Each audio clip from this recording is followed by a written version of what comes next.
Manipuri Wari Pambi Channel na tabiriba pumnamakpu amuh hanna taramna okchari ngasisu mayamgi ngaihak pothananabagidamak anauba Manipuri horror story amakak uduna lakchari. Horror story asigi maming Gopengi Dasa.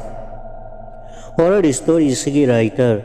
Ningthaujam Loyumba. Hauzik taminarasi mayamgi ngaihak pothananabagidamak uduna lakchariba anauba horror story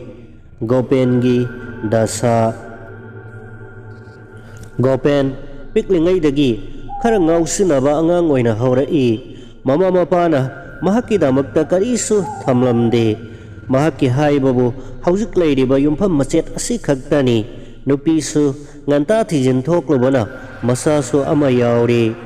Nungsit pharaga sabadi yadabanina Gopensu aphang aphangba laikhaigi thaba ingkhang kayada yausinduna madudagi phanglakpa khara khara aduna charana macha nama hek hen asumna pakna sanaraba yani yanaba dum hingli. Mahakki mataw aduda nungaitraduna laikhaigi misingna karigumba kanda mateng hek hek pangi adubu lairaba ama nakhunba tarana sawgatpa ngamde hainabaduni. Ingkhol machet ama leijarambadusu mama mapa leiringaida Gopena nongma usek nauri kapada migi anganggi mamita paluduna madu layeng nanaba honabada leijaramba ingkhol machet adusu yonthokhrabani. Hauzik leiriba haibabu sumnatangi yumpham machet asi khaktani yoningai karisu leitre. Mama mapado yamna ahal oiba maksu natkhidri adubu ngantana makhoi masa Gopengi haktakta wakhalna laimal oiduna laikhidaba ngaktani. Gopengi imunggi awaba phibam maduda laikhaigi memberna nongma laktuna Gopenda hairei. Gopen nahak matam khara yum thadoktuna paisa yamna phanggadaba thabak ama leire. Mase nahakna tawba ngamnabadi nahak soiduna paisa paigani. Gopena kai thabakno hanglakhi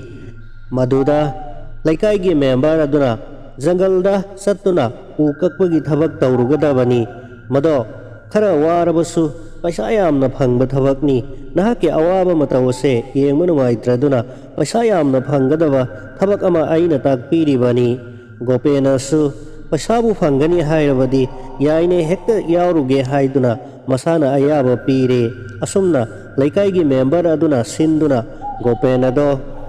u karbar tauba inakhunba mahazol amaga member aduga pau phaunaduna mahakki thabak khara yaunanaba Gopenado singda thakhirami.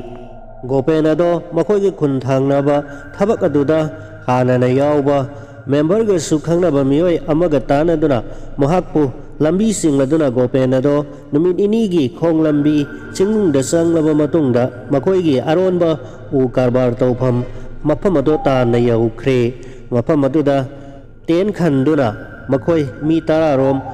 u kakpagi thabak ado tawminai. Asumna tha amarom Gopenado u kakpagi thabak aduda yauri sensu phana yamna tansinba ngamle.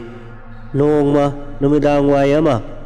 Gopen amadi mahakki mi mangana saba khutpu ado makhoigi maikai adomda u phaniyamna kaktharamlaga makhoigi leifam ado tana numidang way aduda paraprap halaklammi. Lambida wari sana sana asum makhoi khara lakminabagi matam aduda Gopenado khong kanna hamninglaklammi.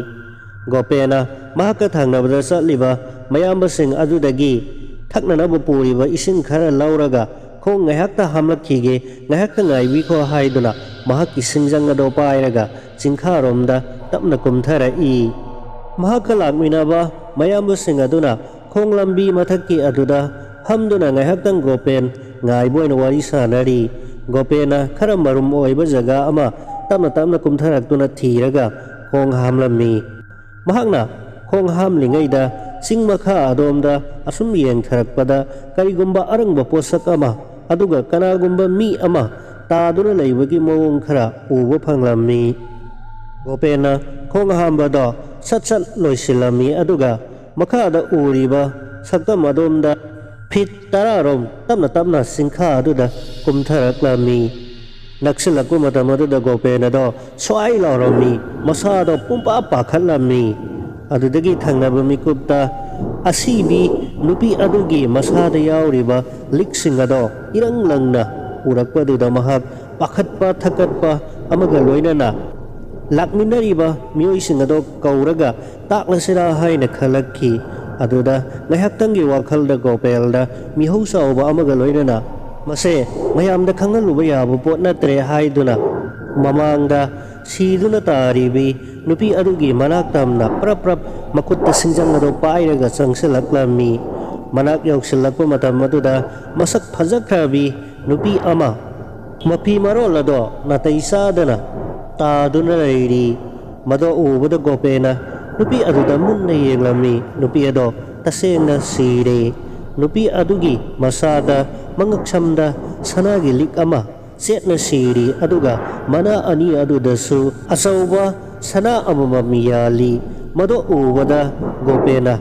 ꯑꯁ ꯃꯁꯤꯗꯤ ꯏꯁꯣꯔꯅ ꯑꯩꯉꯣꯟꯗ ꯑꯩꯒꯤ ꯑꯋꯥꯕ ꯎꯕꯤꯗꯨꯅ ꯑꯩꯕꯨ ꯏꯅꯥꯛ ꯈꯨꯟꯅꯅꯕ ꯄꯤꯕꯤꯔꯛꯄ ꯄꯣꯠꯅꯤ ꯃꯁꯦ ꯈꯜꯂꯗꯨꯅ ꯃꯍꯥꯛꯅ ꯌꯥꯝꯅ ꯊꯨꯅ ꯅꯨꯄꯤ ꯑꯗꯨꯒꯤ ꯃꯉꯛꯁꯝꯗꯒꯤ ꯁꯅꯥꯒꯤ ꯂꯤꯛ ꯑꯗꯣ ꯀꯣꯆꯤ ꯑꯗꯨ ꯐꯛꯇꯣꯛꯇꯨꯅ ꯂꯧꯊꯣꯛꯂꯝꯃꯤ꯫ ꯃꯇꯝ ꯑꯗꯨꯗ ꯃꯊꯛꯇ ꯂꯩꯍꯧꯔꯤꯕ ꯃꯍꯥꯛꯄꯨ ꯉꯥꯏꯔꯤꯕ ꯃꯌꯥꯝꯕꯁꯤꯡ ꯑꯗꯨꯅ ꯒꯣꯄꯦꯟ ꯂꯣꯏꯗ꯭ꯔꯤꯕꯣ ꯑꯣꯟꯊꯣꯛꯅ ꯀꯨꯏꯈ꯭ꯔꯦꯗ ꯍꯥꯏꯔꯛꯄꯗ ꯃꯍꯥꯛꯅ ꯂꯣꯏꯔꯦ ꯂꯣꯏꯔꯦ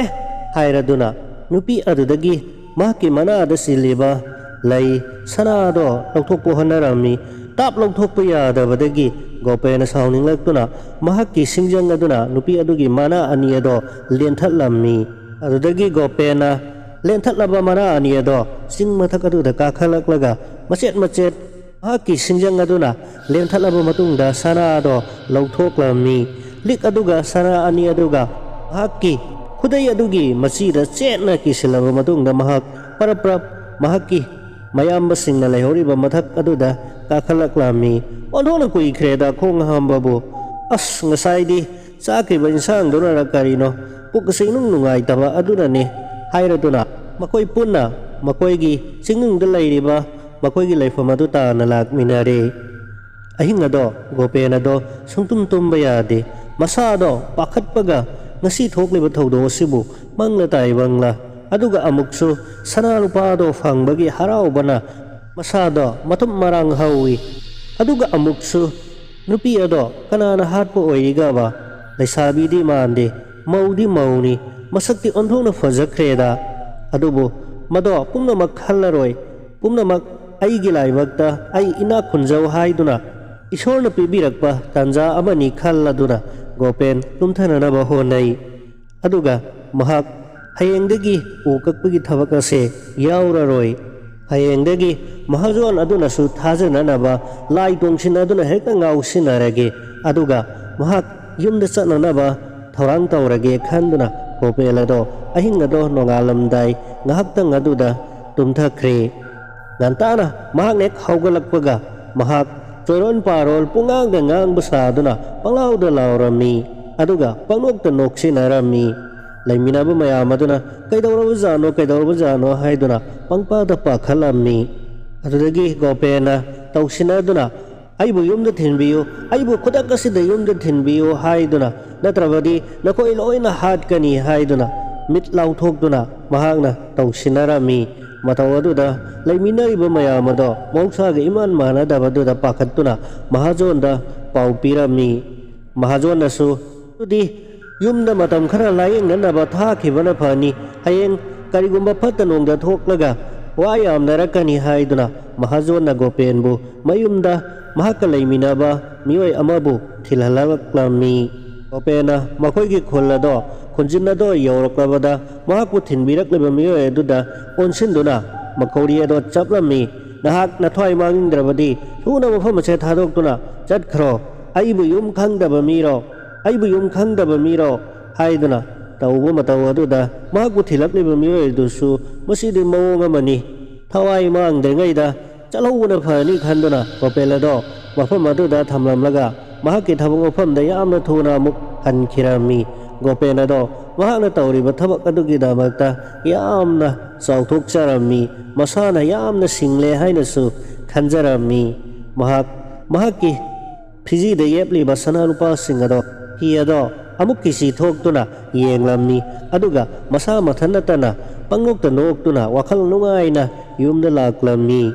ꯃꯍꯥꯛꯅ ꯌꯨꯝ ꯌꯧꯔꯛꯄ ꯃꯇꯝ ꯑꯗꯨꯗ ꯃꯝꯂꯤ ꯇꯧꯔꯛꯂꯤ ꯃꯍꯥꯛꯀꯤ ꯄꯥꯎ ꯑꯁꯦ ꯇꯥꯕꯗ ꯃꯥꯒꯤ ꯅꯨꯄꯤꯅ ꯀꯌꯥꯗ ꯅꯨꯡꯉꯥꯏꯖꯒꯗꯕ ꯑꯁꯦ ꯈꯜꯂꯗꯨꯅ ꯃꯍꯥꯛꯅ ꯀꯣꯟꯊꯣꯡꯗꯒꯤ ꯆꯪꯂꯛꯄꯗ ꯃꯍꯥꯛꯀꯤ ꯅꯨꯄꯤ ꯑꯗꯨꯕꯨ ꯀꯧꯒꯦ ꯍꯥꯏꯅ ꯇꯧꯔꯝꯃꯤ ꯑꯗꯨꯗꯒꯤ ꯃꯁꯤꯗꯤ ꯃꯇꯝ ꯀꯨꯏꯅ ꯎꯅꯔꯨꯗ꯭ꯔꯕꯅꯤꯅ ꯁꯔꯄ꯭ꯔꯥꯏꯖ ꯑꯃ ꯄꯤꯅꯤꯡꯕꯗꯒꯤ ꯒꯣꯄꯦꯟꯅ ꯄꯔꯞ ꯀꯔꯤꯁꯨ ꯍꯥꯏꯗꯅ ꯃꯍꯥꯛꯀꯤ ꯁꯨꯃꯥꯡ ꯇꯥꯅ ꯆꯪꯁꯤꯜꯂꯛꯂꯝꯃꯤ ꯃꯍꯥꯛꯀꯤ ꯁꯨꯃꯥꯡ ꯃꯇꯣꯟ ꯑꯗꯨ ꯌꯧꯕꯗ ꯃꯝꯁꯨꯛ ꯃꯪꯁꯨꯛꯄ ꯑꯗꯨꯗ ꯀꯅꯥꯅꯣ ꯅꯨꯄꯥ ꯑꯃꯒꯤ ꯈꯣꯟꯖꯦꯜ ꯇꯥꯔꯝꯃꯤ ꯑꯗꯨꯗ ꯒꯣꯄꯦꯟꯅ ꯋꯥꯈꯜꯗ ꯆꯤꯡꯅꯔꯝꯃꯤ ꯀꯅꯥꯅꯣ ꯍꯥꯏꯗꯨꯅ ꯃꯍꯥꯛꯀꯤ ꯌꯨꯝꯒꯤ ꯃꯇꯥꯏꯗ ꯍꯧꯔꯤꯕ ꯍꯩꯅꯧ ꯄꯥꯝꯕꯤ ꯑꯗꯨꯒꯤ ꯃꯔꯨꯝꯗ ꯉꯥꯏꯍꯥꯛ ꯂꯩꯁꯤꯜꯂꯝꯃꯤ ꯃꯍꯥꯛꯅ ꯎ ꯃꯔꯨꯝ ꯑꯗꯨꯗ ꯂꯩꯁꯤꯟꯗꯨꯅ ꯂꯩꯔꯤꯉꯩꯗ ꯌꯨꯝ ꯃꯅꯨꯡꯗꯒꯤ ꯃꯍꯥꯛꯀꯤ ꯅꯨꯄꯤ ꯑꯗꯨꯒ ꯂꯩꯀꯥꯏꯒꯤ ꯃꯦꯝꯕꯔ ꯑꯗꯨꯒ ꯍꯔꯥꯎꯅ ꯅꯣꯛꯈꯤꯗꯨꯅ ꯊꯣꯛꯃꯤꯟꯅꯔꯛꯄꯗꯣ ꯎꯕꯗ ꯒꯣꯄꯦꯟ ꯁꯥꯎꯅꯤꯡꯕꯅ ꯂꯣꯏꯈ꯭ꯔꯦ ꯑꯗꯨꯗꯒꯤ ꯃꯦꯝꯕꯔ ꯑꯗꯨꯁꯨ ꯆꯠꯈ꯭ꯔꯦ ꯃꯍꯥꯛꯀꯤ ꯅꯨꯄꯤ ꯑꯗꯨꯁꯨ ꯏꯃꯨꯡꯗ ꯆꯪꯗꯨꯅ ꯆꯥꯛ ꯏꯁꯤꯡ ꯊꯣꯡꯅꯅꯕ ꯊꯧꯔꯥꯡ ꯇꯧꯈ꯭ꯔꯦ ꯒꯣꯄꯦꯟꯅ ꯍꯩꯅꯧ ꯃꯈꯣꯡ ꯑꯗꯨꯗ ꯐꯝꯂꯒ ꯋꯥꯈꯜ ꯇꯧꯏ ꯇꯁꯦꯡꯅ ꯏꯆꯝ ꯆꯝꯅ ꯂꯩꯀꯥꯏꯒꯤ ꯆꯥꯎꯈꯠ ꯊꯧꯔꯥꯡꯒꯤ ꯄꯥꯎ ꯄꯤꯕ ꯂꯥꯛꯂꯤꯕ꯭ꯔꯥ ꯃꯍꯥꯛꯅ ꯍꯦꯟꯖꯤꯟꯅ ꯈꯜꯂꯤꯕ꯭ꯔꯥ ꯑꯗꯨꯒ ꯃꯍꯥꯛꯅ ꯆꯠꯂꯝꯗꯥꯏꯗ ꯅꯨꯃꯤꯗꯥꯡ ꯄꯨꯡ 10 ꯍꯥꯏꯔꯝꯂꯤꯕꯅ ꯀꯔꯤꯒꯤ ꯒꯣꯄꯦꯟ ꯃꯍꯥꯛꯀꯤ ꯌꯨꯝ ꯑꯗꯨꯗ ꯆꯪꯕ ꯉꯝꯗ꯭ꯔꯦ ꯆꯤꯡꯅꯕꯒꯤ ꯋꯥꯈꯜꯅ ꯃꯍꯥꯛ ꯁꯅꯥ ꯂꯨꯄꯥ ꯐꯪꯕꯒꯤ ꯅꯨꯡꯉꯥꯏꯕ ꯋꯥꯈꯜ ꯑꯗꯣ ꯄꯨꯃꯥꯡ ꯃꯥꯡꯈ꯭ꯔꯦ ꯄꯨꯡ 10 ꯍꯥꯏꯔꯝꯃꯤ ꯄꯨꯡ 10 ꯐꯥꯎꯕꯗꯤ ꯀꯔꯤ ꯊꯣꯔꯛꯄꯒꯦ ꯀꯔꯤ ꯑꯣꯏꯔꯛꯄꯒꯦ ꯍꯥꯏꯕꯗꯣ ꯈꯪꯅꯤꯡꯕꯒ ꯂꯣꯏꯅꯅ ꯃꯍꯥꯛꯀꯤ ꯌꯨꯝꯗ ꯆꯪꯗ꯭ꯔꯦ ꯇꯨꯃꯤꯟꯅ ꯍꯩꯅꯧ ꯄꯥꯝꯕꯤ ꯑꯗꯨꯒꯤ ꯃꯊꯛꯇ ꯀꯥꯈꯠꯇꯨꯅ ꯅꯨꯃꯤꯗꯥꯡꯒꯤ ꯄꯨꯡ 10 ꯐꯥꯎꯕꯗꯪꯗꯤ ꯌꯦꯡꯂꯒꯦ ꯈꯜꯂꯗꯨꯅ ꯎ ꯃꯊꯛ ꯑꯗꯨꯗ ꯍꯩꯅꯧ ꯃꯊꯛ ꯑꯗꯨꯗ ꯇꯨꯃꯤꯟꯅ ꯐꯝꯗꯨꯅ ꯂꯩꯔꯦ ꯒꯣꯄꯦꯟ ꯆꯥꯛꯇꯤ ꯑꯁꯨꯝ ꯂꯥꯝꯁꯤꯜꯂꯛꯂꯤ ꯍꯦꯛꯇ ꯆꯪꯂꯁꯤꯔꯥ ꯈꯜꯂꯛꯏ ꯑꯗꯨꯕꯨ ꯄꯨꯡ 10 ꯐꯥꯎꯕꯗꯪꯗꯤ ꯌꯦꯡꯂꯒꯦ ꯃꯍꯥꯛꯀꯤ ꯆꯤꯡꯅꯔꯤꯕ ꯋꯥꯈꯜ ꯑꯁꯦ ꯑꯁꯦꯡꯕ ꯑꯃ ꯈꯪꯗ꯭ꯔꯕꯗꯤ ꯃꯍꯥꯛ ꯂꯩꯐꯝ ꯆꯥꯐꯝ ꯈꯪꯂꯔꯣꯏ ꯈꯟꯗꯨꯅ ꯃꯍꯥꯛ ꯄꯨꯡ 10 ꯐꯥꯎꯕꯗꯪꯗꯤ ꯉꯥꯏꯔꯦ ꯅꯨꯃꯤꯗꯥꯡ ꯄꯨꯡ 10 ꯇꯥꯒꯗꯕ ꯉꯥꯏꯍꯥꯛꯇꯪ ꯋꯥꯠꯂꯤꯉꯩ ꯃꯇꯝ ꯑꯗꯨꯗ ꯅꯨꯄꯥ ꯑꯃ ꯃꯈꯣꯏꯒꯤ ꯀꯣꯟꯊꯣꯡ ꯑꯗꯨꯗ ꯇꯨꯃꯤꯟꯅ ꯆꯪꯂꯛꯄꯗꯣ ꯒꯣꯄꯦꯟꯅ ꯃꯃꯤ ꯑꯣꯏꯅ ꯑꯃꯝꯕ ꯃꯔꯛ ꯑꯗꯨꯗ ꯎꯔꯝꯃꯤ ꯃꯍꯥꯛꯅ ꯆꯤꯡꯅꯕꯗꯣ ꯁꯣꯏꯗꯅ ꯆꯨꯝꯂꯒꯅꯤ ꯈꯜꯂꯤ ꯇꯨꯃꯤꯟꯅ ꯌꯦꯡꯉꯤ ꯅꯨꯄꯥꯗꯣ ꯄꯔꯞ ꯆꯪꯁꯤꯜꯂꯛꯏ ꯃꯍꯥꯛꯅ ꯌꯦꯡꯕꯗ ꯈꯪꯂꯦ ꯂꯥꯛꯂꯤꯕ ꯅꯨꯄꯥꯗꯣ ꯉꯁꯥꯏ ꯂꯥꯛꯂꯝꯕ ꯂꯩꯀꯥꯏꯒꯤ ꯃꯦꯝꯕꯔ ꯑꯗꯨꯅꯤ ꯒꯣꯄꯦꯟꯅ ꯉꯁꯤꯗꯤ ꯍꯨꯔꯥꯟꯕ ꯐꯥꯒꯦ ꯈꯪꯒꯅꯤ ꯈꯟꯗꯨꯅ ꯃꯊꯛ ꯑꯗꯨꯗ ꯐꯝꯗꯨꯅ ꯇꯨꯃꯤꯟ ꯆꯪꯂꯛꯂꯤꯕ ꯃꯦꯝꯕꯔ ꯑꯗꯨꯒꯤ ꯃꯑꯣꯡ ꯌꯦꯡꯂꯝꯃꯤ ꯃꯦꯝꯕꯔ ꯑꯗꯨꯅ ꯄꯔꯞ ꯇꯨꯃꯤꯟꯅ ꯆꯪꯂꯛꯂꯒ ꯏꯃꯨꯡꯗ ꯀꯥꯡꯊꯣꯜ ꯊꯥꯔꯤꯕ ꯐꯛꯂꯥꯡꯒꯤ ꯃꯄꯥ ꯑꯗꯨꯗ ꯃꯄꯥꯟꯗ ꯂꯦꯞꯂꯒ ꯍꯧꯗꯣꯡ ꯈꯣꯡꯂꯝꯃꯤ ꯉ꯭ꯌꯥꯎ ꯍꯥꯏꯗꯨꯅ 2-3 ꯈꯣꯡꯂꯝꯃꯤ ꯃꯇꯝ ꯑꯗꯨꯗ ꯒꯣꯄꯦꯟꯒꯤ ꯊꯣꯡ ꯑꯗꯣ ꯇꯞꯅ ꯍꯥꯡꯗꯣꯔꯛꯂꯝꯃꯤ ꯃꯅꯨꯡꯗꯒꯤ ꯃꯍꯥꯛꯀꯤ ꯅꯨꯄꯤ ꯑꯗꯣ ꯊꯣꯡ ꯍꯥꯡꯗꯣꯛꯇꯨꯅ ꯊꯣꯔꯛꯂꯒ ꯃꯦꯝꯕꯔ ꯑꯗꯨꯒ ꯂꯣꯏꯅꯅ ꯏꯃꯨꯡ ꯑꯗꯨꯗ ꯆꯪꯈꯤꯔꯝꯃꯤ ꯑꯗꯨꯒ ꯊꯣꯡ ꯑꯗꯣ ꯑꯃꯨꯛ ꯂꯣꯟꯁꯤꯟꯈ꯭ꯔꯦ ꯒꯣꯄꯦꯟ ꯌꯥꯝꯅ ꯊꯨꯅ ꯎꯊꯛ ꯑꯗꯨꯗꯒꯤ ꯀꯨꯝꯊꯔꯛꯂꯤ ꯃꯅꯥꯛ ꯑꯗꯨꯋꯥꯏꯗ ꯏꯪꯈꯣꯜꯗ ꯌꯨꯡꯂꯤꯕ ꯎꯆꯨꯛ ꯑꯃ ꯐꯨꯛꯂꯒ ꯃꯗꯣ ꯄꯥꯏꯔꯒ ꯍꯦꯛꯇ ꯆꯪꯁꯤꯜꯂꯒ ꯃꯦꯝꯕꯔ ꯑꯗꯨꯒꯤ ꯃꯀꯣꯛꯇ ꯊꯣꯝꯗꯨꯅ ꯍꯥꯠꯂꯁꯤꯔꯥ ꯍꯥꯏꯅ ꯈꯜꯂꯛꯏ ꯑꯗꯨꯕు ꯃꯇꯨꯡꯗ ꯂꯩꯀꯥꯏ ꯃꯤꯌꯥꯝꯅ ꯃꯈꯣꯏꯒꯤ ꯃꯔꯥꯜ ꯑꯗꯣ ꯈꯪꯖꯍꯧꯅꯅꯕ ꯃꯍꯥꯛ ꯑꯗꯨꯝꯅ ꯇꯧꯕꯒꯤ ꯃꯍꯨꯠꯇ ꯂꯩꯀꯥꯏ ꯃꯤꯌꯥꯝ ꯈꯪꯅꯅꯕ ꯇꯥꯛꯂꯒꯦ ꯍꯥꯏꯅ ꯑꯃꯨꯛ ꯈꯜꯂꯛꯂꯝꯃꯤ ꯈꯨꯗꯛꯇ ꯒꯣꯄꯦꯟꯅ ꯆꯪꯁꯤꯟꯗꯨꯅ ꯐꯛꯂꯥꯡ ꯃꯌꯥꯗ ꯂꯣꯟꯅ ꯃꯈꯣꯏ ꯀꯩꯗꯧꯔꯤꯕꯒꯦ ꯍꯥꯏꯗꯨꯅ ꯃꯈꯣꯏꯒꯤ ꯀꯥꯡꯊꯣꯜ ꯊꯥꯔꯤꯕ ꯐꯛꯂꯥꯡꯒꯤ ꯃꯄꯥꯟꯂꯣꯝꯗꯒꯤ ꯇꯥꯔꯝꯃꯤ ꯃꯍꯥꯛꯅ ꯂꯝꯐꯩꯗ ꯊꯕꯛ ꯁꯨꯕ ꯆꯠꯈ꯭ꯔꯤꯉꯩꯗ ꯂꯩꯀꯥꯏꯒꯤ ꯃꯦꯝꯕꯔ ꯑꯗꯨꯒ ꯃꯍꯥꯛꯀꯤ ꯅꯨꯄꯤ ꯑꯗꯨꯒꯅ ꯁꯥꯟꯅꯔꯤꯕ ꯔꯥꯁ ꯂꯤꯂꯥ ꯑꯗꯣ ꯇꯁꯦꯡꯅ ꯈꯪꯂꯕꯗ ꯒꯣꯄꯦꯟꯅ ꯄꯔꯞ ꯂꯥꯛꯇꯨꯅ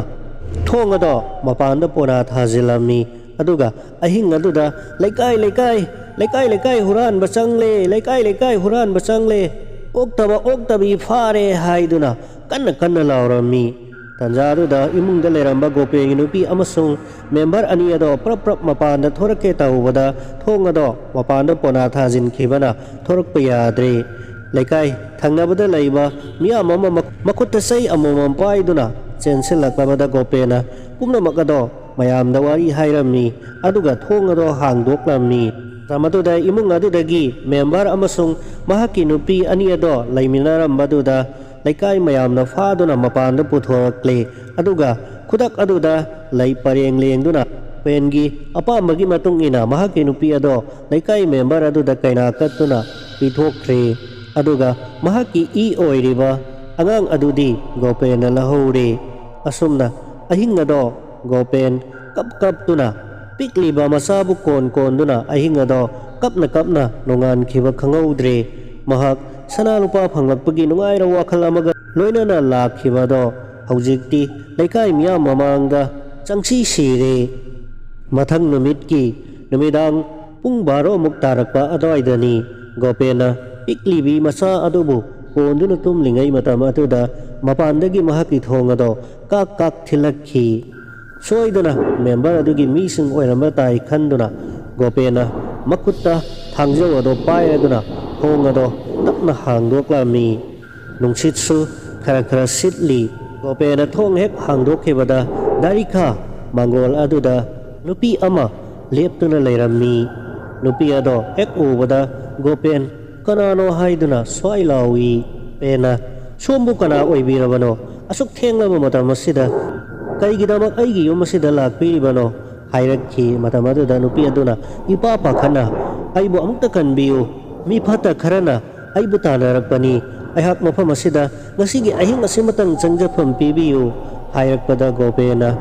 adu oirabadi mapanda asum leptuna leibase nungaitre imungda changbirawa haiduna nupi adubu imungda kausalami nupi aduna imungda changlaknabada Gopena thong ado sena lonsilami adudagi mahaki maingal aduda Gopena urami ni adugi manakongdagi isem tharibado nakong adudi kaidawrebe ama chukthina soklibado I tap tarine hairakpada nupi aduna mi phatta amana mahaki singjang aduna aigi nakong ase ethatuna aigi sana pubikre hairakpada Gopela do swailawi Gopena singaraktuna nupi adugi maithong ado amutang yenge khalakhi